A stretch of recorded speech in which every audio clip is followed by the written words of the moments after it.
যে বিভিন্ন প্রতিকূল পরিস্থিতিতে পড়ার পরে যদি খাদ্যদ্রব্য না থাকে তাহলে আমরা এই সকল খাদ্য খেয়ে বেঁচে থাকতে পারি। প্রথমে দেখাইছি আপনাদের, এটা হচ্ছে একটা সাপ, শামুক, মাশরুম, কলার ভিতরের অংশ, কচুরলতি, কলা, পরে আছে কাঁচাবা, এটা কি কলমি শাক, হেলেঞ্চার শাক, এটা হচ্ছে চাইনিজ ক্যাফেজ। এরপরে আছে পাট শাক, পুঁই শাক, এটা কচুরলতি, কচু কচু।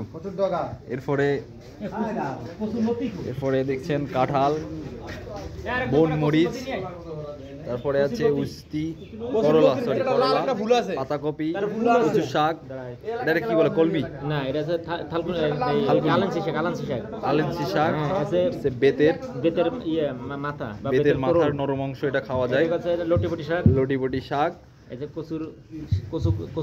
কচু গাছ, থালকুনি পাতা, পেঁপে, এটা কি বনের বেগুন না, কলেজ বেগুন, এটা বলে কলেজ বেগুন।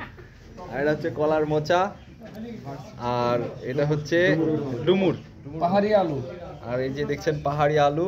এরপরে কি জংলি বেগুন।